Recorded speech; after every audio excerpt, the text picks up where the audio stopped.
What's going on, guys? I'm IcyRhythms, and this is my review for Bioshock Infinite. One goes into an experiment knowing one could fail. But one does not undertake an experiment knowing one has failed. Can we get back to the rowing? I suggest you do, but we're never going to get there. No, I'd greatly appreciate it if you would assist. 2013 was one of gaming's more interesting years. You had an absolute behemoth in GTA 5. The Last of Us took home a ridiculous number of awards. Tomb Raider got a much-needed reboot and took everyone by surprise. Metro Last Light melted PCs. And then you had, you don't want to say underrated stuff, but games that went a little underappreciated in my opinion, like Gone Home, Splinter Cell Blacklist, and Metal Gear Rising: Revengeance. Then we were left with Bioshock Infinite, which unfortunately will always be remembered as the game that was in the shadow of The Last of Us and its many awards, and GTA's undeniable success. Which is a real shame, because while I don't think it's quite as good as GTA as an entire package experience and value, and maybe a little bit better than The Last of Us, Bioshock Infinite holds its own. So, let's dive in. For being 7 years old, Bioshock Infinite still looks really good. Definitely looks like a game to me that could have released 2 or 3 years into the current generation. It's easily the best looking Bioshock game from a technical standpoint. And while I do think it looks fantastic, I love the look of Columbia. I adore what they did with Elizabeth and her look. The overall art style chosen here is amazing. With all of that said, I prefer my Bioshock games to look a little more like Rapture. Maybe I'm just spoiled, and the base game does give you a slight taste of that with the improvements made from the art style and the engine. Something about that darker feel and atmosphere of the first two games is just far more appealing to me, even if Infinite is superior on a technical level. This game runs extremely well on PC too. I can't speak to any of the console releases, PS3, 360, PS4, Xbox One, I'm not sure. But if you have the hardware from, the last 3 or 4 years, you should be able to obliterate this game. I turned on VSync, and I don't think the frame timeline moved at all from 144. Unlocked, I was easily getting 250 FPS or more. You have lit the path for me as well.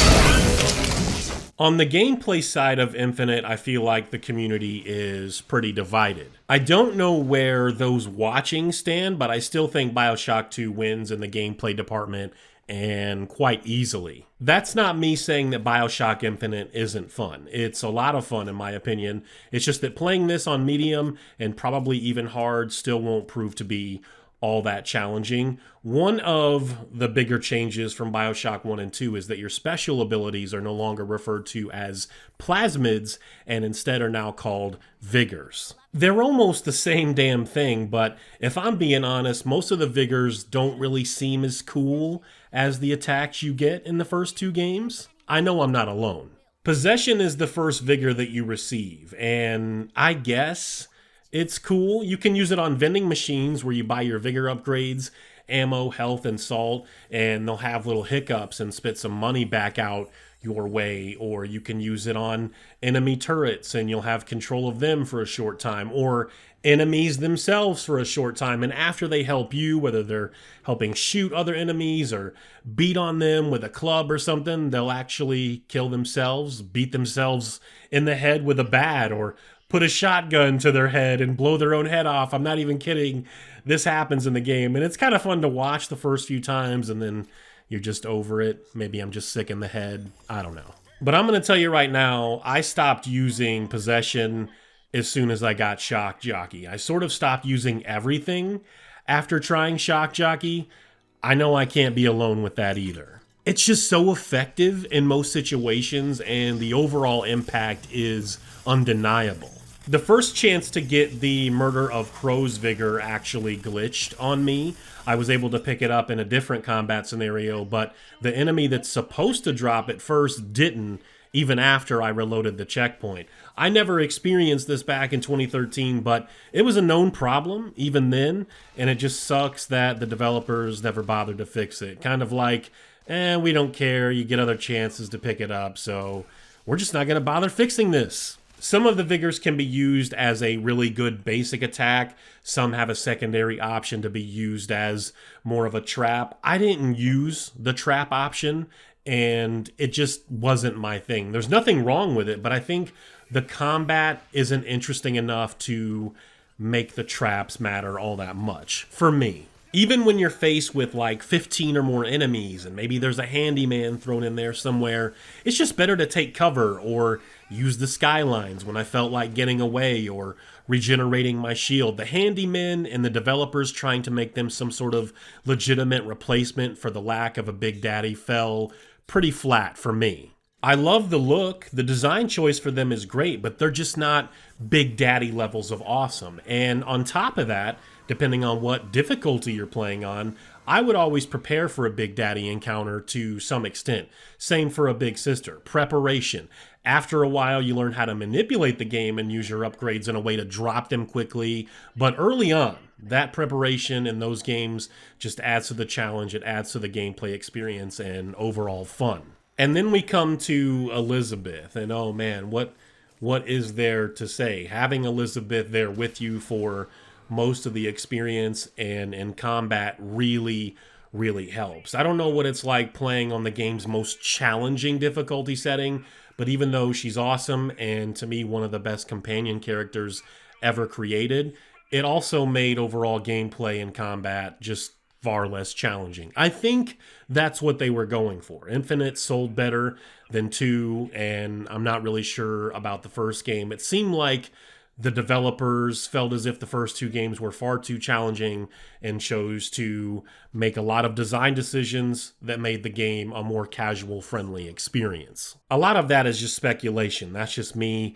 guessing based on what I've played from all 3 games, but the game felt a lot easier than the first 2 Bioshock games. Elizabeth is a huge help, and she's just fun to have around. She'll open locks, throw you salt and health when you're running low, ammo, and she'll even sing. I'm broken by and by. Bioshock Infinite is a very linear game, so its gameplay loop isn't going to be for everyone. You're thrown into these small sections that are separated by loading screens, kill all the bad guys in the area, and move to the next area. The only real side missions to speak of are ones involving lockpicks and rooms that have like a safe or upgrades for your health, shield, and salt.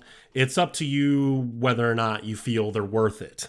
Elizabeth provides so much help, especially in combat, that you can possibly get by with upgrading them each just a few times and never having to worry about it again. If you're interested in doing a lot of the looting and upgrading, keep your eye out for the lockpicks. Some you'll find by themselves, others will come in like a pouch, and I think you'll find up to 5 or so in these bags. If I'm not mistaken, lockpicks are the one key item Elizabeth won't pick up for you, but if she sees them before Booker sees them, she'll mention it. Overall, the gameplay loop is a lot of fun, especially after having Shock Jockey to use as you please, and even if I do find Infinite to be the easiest of the Bioshock games, it's still a lot of fun. There is fun to be had. There's some new enemy types that in certain scenarios rarely can prove to be interesting and more challenging, and some really cool weapons, new weapons for you to try out. It's very good. It's a lot of fun, but it's not for everyone. Do you think it's possible to redeem the kind of things that we've done? Redeem? I don't see much use in that. Booker, are you afraid of God? No. But I'm afraid of you. The story in Infinite is going to lose some people. If you've never played the other 2 games, this may be slightly spoilerish, but not too bad because I don't usually spend a lot of time talking about the story in my reviews in the first place. This game's story centers around mostly 3 characters, but there are some key role players that have a bigger impact on different events in the game. Booker, Elizabeth, and Comstock. One of the biggest flaws that this game has is with its story, and there's a lot of moving parts here.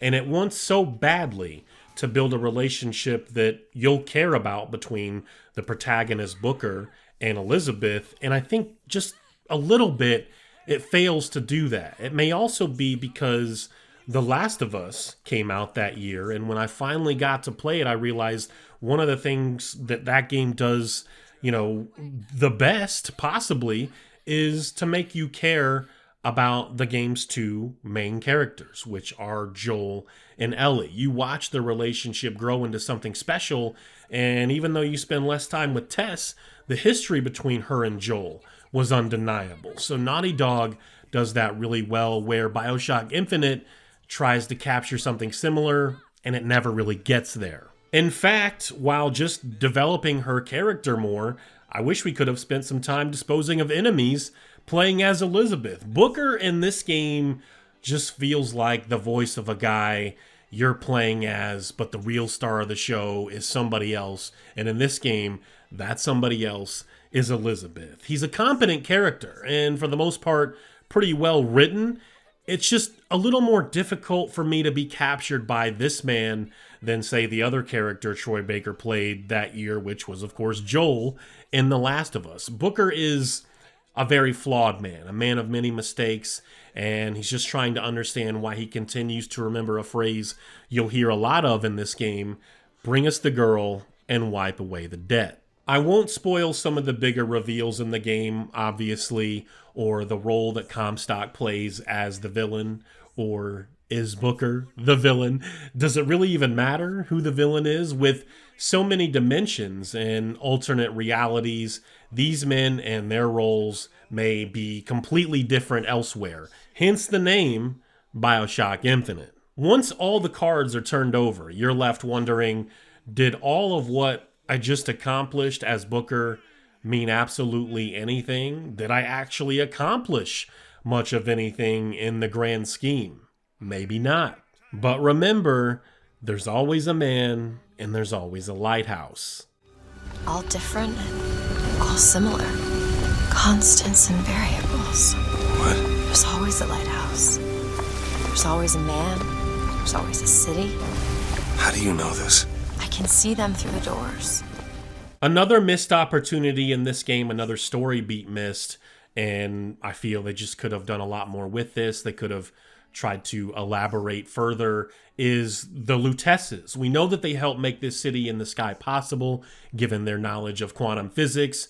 There was also all this hype long before the game released about how the game would touch on sensitive topics like racism, and very extreme and authentic in this regard. The most you find is minorities scrubbing floors or living in poverty in areas that look like they have a high rate of crime. They didn't really touch on most of that stuff at all. This is kind of laughable, and looking back, you could even say it's kind of a joke, but early in the game, you're forced to make this decision about an interracial relationship, and that whole thing is also very underwhelming. And even though it seems impactful, like this decision is going to determine the overall outcome of some major story beat or the ending of the game, it doesn't actually mean anything. It doesn't actually do anything. We have to remember that this game, Bioshock Infinite, and its story, they want you to know that there are constants and variables. And through those constants, you'll find answers and maybe even a solution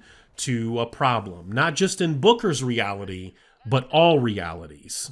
Every now and then in the comments section of some of my other reviews, I'll always have someone telling me, you didn't really talk much about negative points and things you didn't like. I don't really have a lot of complaints with Bioshock Infinite. One of my biggest gripes with this game was not allowing Booker to have more than 2 weapons on him at a time. What were they thinking? 2 weapons? That's it? In Bioshock? I didn't care for that. A lot of the weapons are really fun to use, but there are some that pop up in the environment or next to an enemy more than others. The developers could have also done a lot more with the story and trying to make that more focused and a little easier to understand for your average gamer. I do think this is one of those games a lot of gamers will have to do research on, but most of what is here is left open for interpretation anyway. And while I do like Columbia, I mentioned that. I love the look, I love the art style chosen here. The world itself isn't quite as good as Rapture. The world should always be every bit as good as the best characters, and while it has its own charm, I really missed Rapture more than anything else in the end. But that's what the DLC and the first two games are for, right? Over the years, I've heard a lot of people say, and even when it came out, Bioshock Infinite is one of last generation's most overrated games. I understand why people would say that. Maybe it is a little overrated. I was even a prisoner of the moment with this game at the time. Probably would have given it a high 9 or a 10 out of 10, called it a masterpiece or something. I'm feeling nice and generous, and I feel like a low 9 sounds about right in 2020. Again, a lot of that prisoner of the moment stuff has completely worn off for me, so I can't give it anything more than that, even if I do like the game a lot. Bioshock 2 still holds the gameplay crown, and the first game still has the best twist, in my opinion. The one thing that you don't see coming is undeniably the best in the first game. All of these are some of the best FPS games in existence, especially the first two. Bioshock Infinite has some of the cooler moments in the entire series. It has great fan service, cool characters that I feel needed just a little more time to develop, amazing presentation with the graphics and performance. And if you guys can believe it, this will be our little secret. I played the first DLC to Infinite, but not the second. I know, I'm probably missing out. I'll get to it, I promise. Thank you guys for watching. I hope you enjoyed this review. Let me know what you think about Bioshock Infinite, as well as the other Bioshock games. I do have a Bioshock 2 review up on the channel. You're welcome to go and check that out and see how I felt about Bioshock 2. It is one of my favorite games of all time. I don't know if it gets into the top 10 or anything, but it's a damn good game. It is a damn good game, and so is Infinite. You guys take care. Have a good one. Check the links in the description. Peace. The only emancipation he had to offer was death.